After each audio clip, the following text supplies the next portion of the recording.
You know, we often picture the nucleus of our cells as this jam-packed space, DNA just sloshing around with tons of proteins. But here's a mind blower. At any given moment, only a very select group of proteins are actually in direct physical contact with our DNA. Yeah, it's actually much more exclusive than you might think. It really is. Welcome to the Deep Dive, where today we're digging into a fascinating new study that's developed an incredibly precise way to identify and, well, measure these elusive DNA-touching proteins. That's right. We're taking a deep dive into what's called the DNA interactome. Think of it as the entire collection of proteins that are physically, handshaking with our DNA inside living human cells. It's about figuring out who has that direct access to our genetic code. Exactly. And our guide for this exploration is a recently published article in the journal Cell. These researchers have come up with a really clever technique, and our mission today is basically to understand what this new method reveals about these critical protein-DNA interactions. And what that means for fundamental cell processes, right? Like how genes are regulated, how DNA gets repaired. And even how cells respond to medications. Yeah. So the challenge in studying these interactions has always been the sheer complexity inside the cell's nucleus. I mean, imagine trying to find a single specific knot in a massive bowl of tangled yarn. Yeah, that's a good analogy. Inside the nucleus, DNA is intertwined with RNA and just a huge number of proteins, creating this dense, almost gel-like environment we call chromatin. Right, chromatin. So the big question has always been, how do you specifically pinpoint the proteins that are directly touching the DNA versus those that are just, in the neighborhood? Or maybe stuck to something else that's stuck to the DNA. Exactly. And previous methods, they've definitely had their drawbacks, like one common approach, formaldehyde cross-linking. It's kind of like taking a snapshot of everyone who's close together, right? It works, but it can create links between proteins and DNA that are just near each other. It can also link proteins to other proteins or even proteins to RNA. So it makes it really tricky to distinguish who is actually holding on to the DNA itself. Precisely. And while using ultraviolet or UV light to directly link DNA and interacting proteins sounds more targeted, it's been historically difficult to get enough of that linking to happen efficiently. Low efficiency. Right. Older methods often lack the sensitivity to detect weaker signals and the precision to really differentiate between direct contact and just being close by. So as a result, we've only been able to identify a relatively small fraction of these direct protein-DNA partnerships. But that's where this new research really shines. The team developed an optimized zero-distance photo-cross-linking method. They use a special light-activated building block, a modified nucleotide called 4-thiothymidine. Let's just call it 4ST. Yeah, 4ST, much easier. And they use it along with a really innovative high-intensity UV LED irradiation device they've named UVEN. There are several key innovations here. First, they use a process called metabolic labeling to get the cells to incorporate that 4ST into their DNA as they replicate. Okay, so it becomes part of the DNA itself. Exactly. Think of it like the cell using a slightly modified ingredient when it makes new DNA. The crucial thing about 4ST is that it becomes very reactive when you shine a specific type of UV light on it, 365 nanometers in this case. And that's where their special device comes in, UVEN. Right. The UVEN device delivers a much more powerful and precisely targeted burst of that 365 millimeter UV light. And then finally, they've developed a new purification method they call XDNAX protein crosslink DNA extraction, which is really effective at isolating just those protein DNA complexes that have been directly linked together. Okay, let's start to unpack this, maybe beginning with figure 1, which introduces their UVEN system and how that 4ST gets activated. What makes this UVEN device such a big step forward? What's really remarkable about the UVEN device is its ability to deliver a very high and, importantly, a very even dose of UV light. It's essentially an array of high-intensity 365 millimeter LEDs. Like a panel of lights. Sort of, yeah. Designed to provide consistent illumination across the entire area where the cells are grown, which is actually a much larger area than you can effectively hit with older laser-based systems. Figure 1C in the paper really emphasizes this, showing UVN emits significantly more energy than a conventional UV bulb. So it's like upgrading from maybe a pinpoint laser to a broad, powerful floodlight, but specifically tuned to that UV wavelength. Exactly. And this high-intensity 365 millimeter light is critical for efficiently activating the 4ST that's been built into the DNA. As we see in Figure 1D, when they shone UVN light on solutions containing 4ST, the 4ST was rapidly converted into regular thymidine, one of the standard DNA bases. Okay. And this happened much, much more effectively compared to using a conventional UV bulb, where you barely saw any conversion. They used mass spectrometry, that's a technique for identifying molecules by their mass, to confirm this conversion, showing the loss of hydrogen sulfide as 4ST turns into thymidine. That's in Figure 1E. And this isn't just happening in a test tube, right? Figure 1F, it looks like it shows the effect on living cells. That's right, and this is crucial. They grew cells of 4ST so it would get incorporated into their DNA. Then they exposed these cells to short bursts of UVEN irradiation. How short? Very short. They found that even a brief 6-second exposure was enough to completely stop the 4ST-labeled cells from multiplying. Wow. But importantly, control cells, cells that weren't labeled with 4ST, they continued to grow normally even after being exposed to much longer periods of UVN light. So the UVN light itself isn't particularly harmful without the 4ST. Exactly. It confirms that UVN can effectively activate the 4ST within living cells, triggering that cross-linking without causing significant collateral damage to the DNA that doesn't have the 4ST label. It's targeted. All right, so they have this powerful and specific way to create these zero-distance links between protein and DNA. Now, how do they actually isolate and identify the proteins that have become, stuck to the DNA? That's where Figure 2 and this XDNAX method come in. Right, the XDNAX workflow, which they outline in Figure 2A, is a really clever multi-step purification process. It's specifically designed to get rid of pretty much everything except the proteins that are directly cross-linked to the DNA. How does it work? Well, it starts with a standard trizol extraction, which is common for separating cell components. But then they add these extra steps specifically designed to remove any proteins that might just be loosely associated or trapped in the mix, but aren't actually bound to the DNA. Okay. The remaining protein-DNA complexes then get treated with an enzyme called RNase to chew up any RNA. Get rid of RNA contamination. Exactly. Then the DNA is broken into smaller fragments using sonication, basically sound waves. Then it's denatured, unfolded, and washed very thoroughly on these special silica columns. That's lots of washing steps. Very rigorous washing. Finally, the proteins that are still directly linked to the DNA are released by treating the complex with enzymes that break down the DNA itself, nucleuses. And then those released proteins are prepared for identification using mass spectrometry after being further digested by another enzyme called trypsin. That sounds like a really thorough cleaning process. How do they know for sure that it's actually working and specifically enriching for those proteins that were in direct contact, not just stuff that was nearby? That's where the SILAC validation experiment, shown in Figure 2B, is crucial. SILAC stands for Stable Isotope Labeling by Amino Acids in Cell Culture. It's a common quantitative proteomics technique. How does that work here? They grew 2 sets of cells, one set in media containing heavy versions of amino acids, and the other in media with normal light amino acids. The heavy cells were labeled with 4ST and then hit with the UVN light to cause cross-linking. The light cells were also labeled with 4ST, but were not irradiated. So no cross-linking in the light cells. Right. Then they mixed the 2 cell populations together and performed the entire XDNAX procedure on the mixture. The idea is that proteins directly cross-linked to DNA should be much, much more abundant in the sample coming from the heavy cells, because those were the ones irradiated. Makes sense. Any background proteins that just non-specifically stick during the cleanup should show up in roughly equal amounts from both the heavy and light samples. Exactly. And that's just what they saw. Figure 2C clearly shows a significant enrichment of proteins detected in the heavy channel from the irradiated cells. Many proteins were almost exclusively found in that heavy channel. Okay, that's pretty convincing. And importantly, when they did a control experiment without using 4ST to label the DNA, they didn't see this enrichment. That really confirms that the 4ST and the UVN light are essential for this targeted isolation. So the 4ST labeling and UV irradiation are definitely key for this specificity. What kinds of proteins were they actually finding enriched using this method, the ones really touching the DNA? Yeah, the gene ontology or GERA-GO analysis in Figure 2D was really informative. GERA analysis is basically a way of categorizing proteins based on their known functions. Okay. And the proteins that were highly enriched by XDNAX were strongly associated with, well, nucleic acid binding, and more specifically, DNA binding, which is exactly what you'd hope to see. Like histones? Absolutely. Absolutely. As you might expect, histones, the main structural proteins DNA wraps around, were among the most abundant proteins they identified.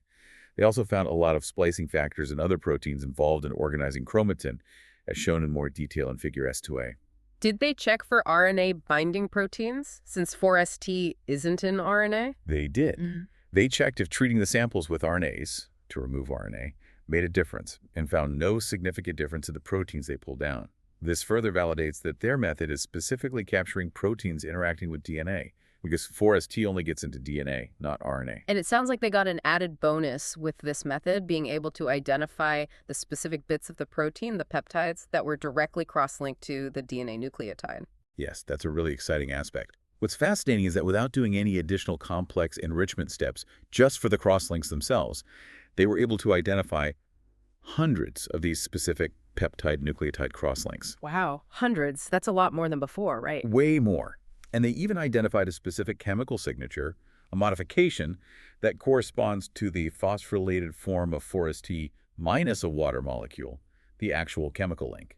Figure 2e shows the distribution of these modifications. And they only saw this when 4ST was present. Correct.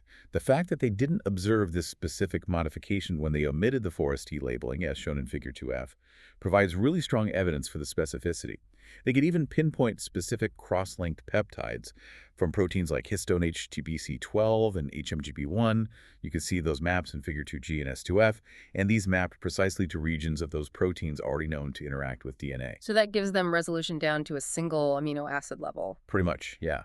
Which is a huge improvement over previous methods that had only managed to identify maybe a handful of such direct contact points. Okay, so armed with this really powerful new method, they set out to create a comprehensive map, an atlas, if you will, of all the proteins that are directly interacting with DNA in human cells. What did they discover on this larger scale? What does the interactome look like? Well, looking across 5 independent experiments, they were able to identify over 1,800 candidate proteins. 1,800? Yeah, and more than 1,100 of those were consistently found across all the replicate experiments.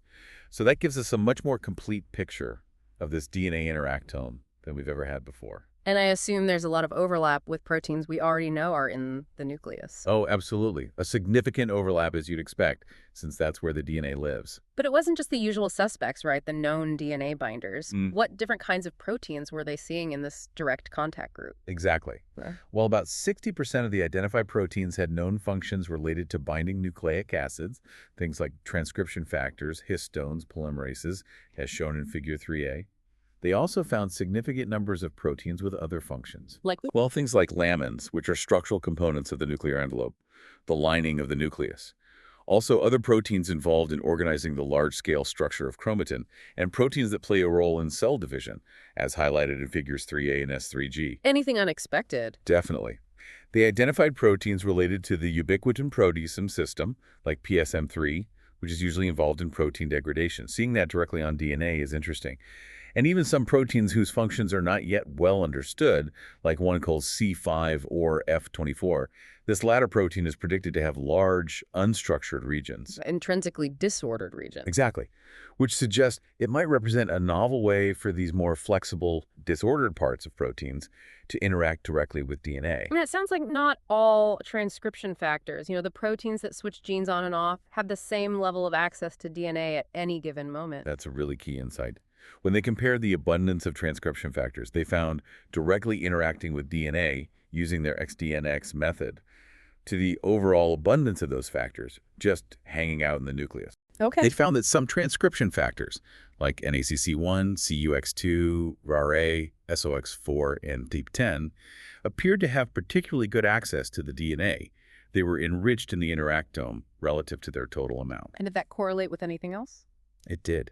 When they looked at publicly available data from the ENCODE project, which maps regions of the genome that are open or accessible, they found that the known binding sites, the DNA sequences recognized by these same transcription factors, NACC1, CUX2, etc., were much more likely to be located in these accessible DNA regions. That's shown in Figure 3c. So it suggests that just having a transcription factor present in the nucleus isn't enough. Exactly. It doesn't guarantee it's actively engaging with DNA. The accessibility of the DNA itself seems to be a crucial regulatory layer controlling who gets to touch it. Okay, now this is where it gets really interesting for me. What about the structural properties of these DNA-interacting proteins? Were there any common features that might help explain how they managed to interact with DNA within that crowded, messy chromatin environment? They did indeed find some very interesting patterns there. As expected, they saw a strong enrichment for well-known DNA and histone-binding domains. These are specific, folded structural parts of proteins known to grab onto DNA or histones. No surprise there. Right, the classics. But what was particularly striking was the significant enrichment of what's called intrinsic disorder among the DNA-interacting proteins. Disorder, you mean like floppy bits of protein? Pretty much, yeah. Regions that don't adopt a stable, rigid 3D structure. When they compared the interactome proteins to the entire set of proteins found in the nucleus, the interactome proteins were significantly more disordered. That's shown in figure 3G and S3K.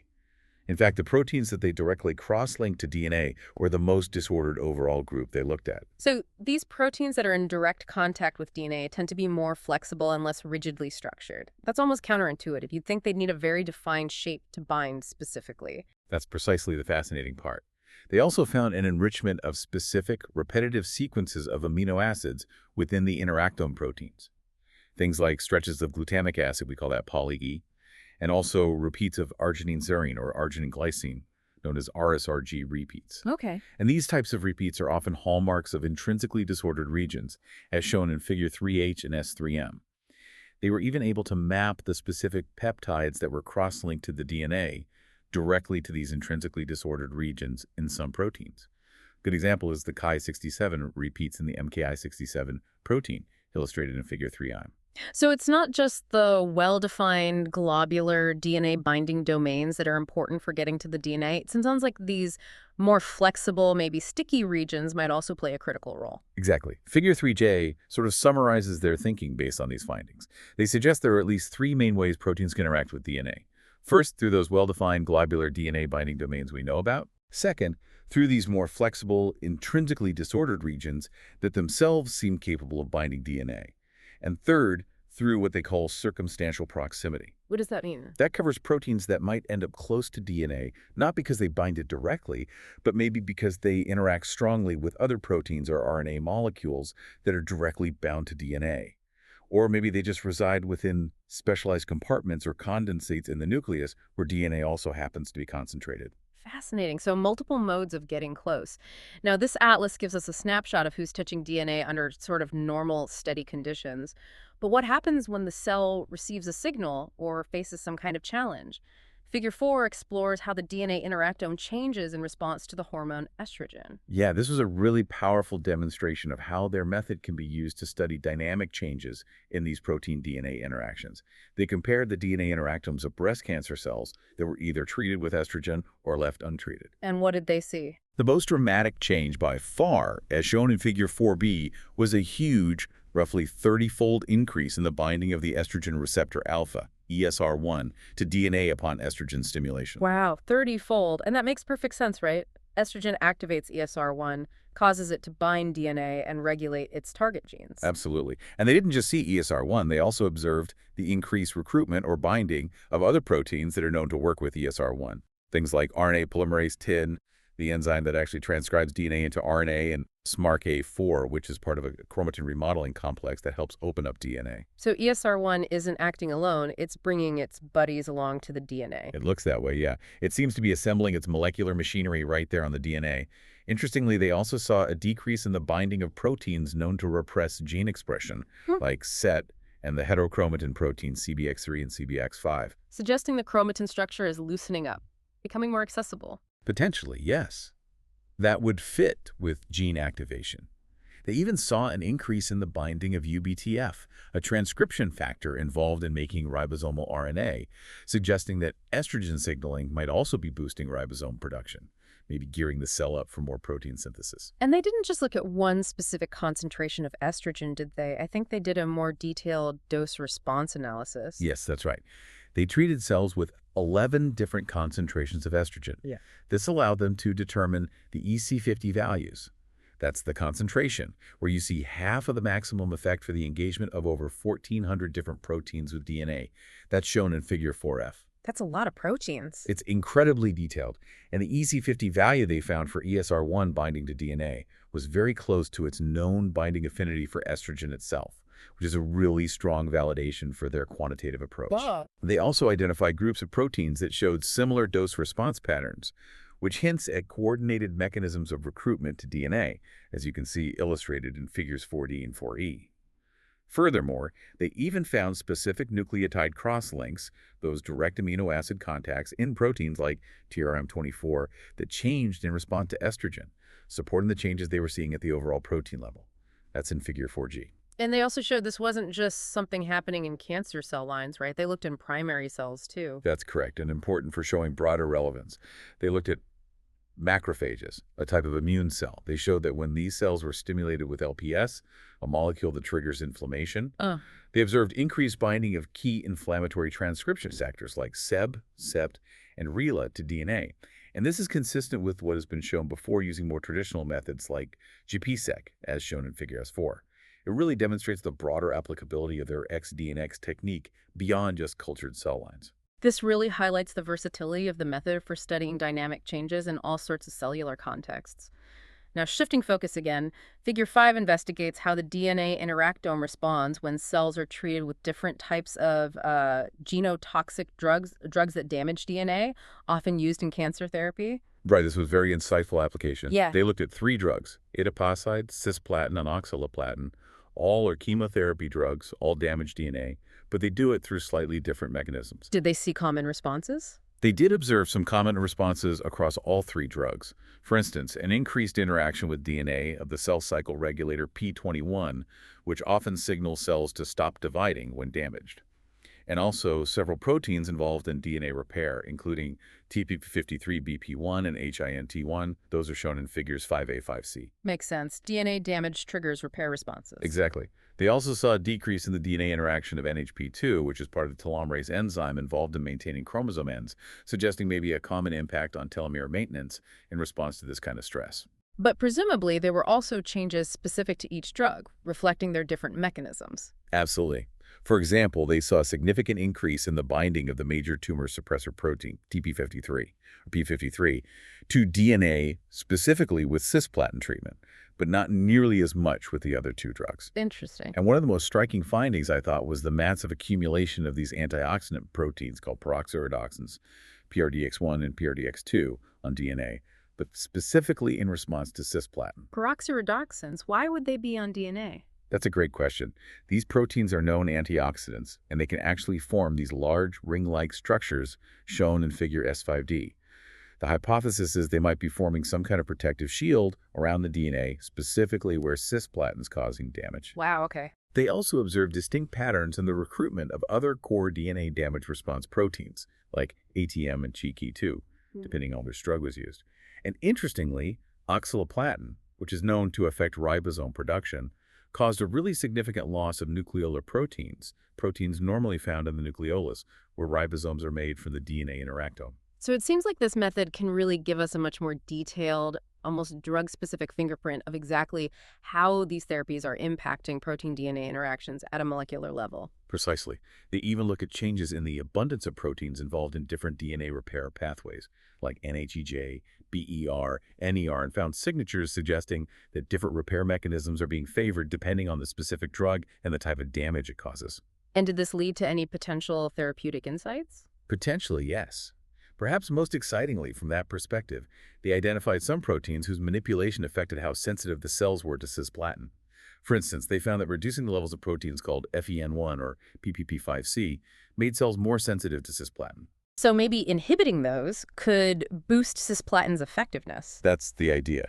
Conversely, reducing levels of another protein, RXO4, actually made cells less sensitive at higher cisplatin concentrations. So these could represent potential new targets to combine with existing therapies. Very cool. Okay, finally, Figure 6 delves into the really rapid, acute response of the DNA interactome to the inhibition of something called the BAF chromatin remodeling complex. This is looking at changes that happen super quickly, right? Yes, very quickly. They examined changes in protein-DNA interactions over just a short 20-minute time course after treating cells with a small molecule inhibitor called BRM013, which specifically blocks the activity of the BAF complex. BAF normally helps to open up chromatin. So inhibiting it should cause chromatin to compact. That's the general idea. Interestingly, The components of the BAF complex itself didn't really change their abundance on DNA during this short time frame. However, they observed significant changes in other chromatin-organizing proteins. And importantly, these changes were not apparent in parallel experiments using traditional formaldehyde cross-linking or when just looking at the overall nuclear or total proteomes. Ah, so highlighting the sensitivity of XDNAX again. Exactly. It seems much better at picking up these potentially subtle but rapid shifts in direct interactions. That's shown in figure 6A, 6C, and S6A.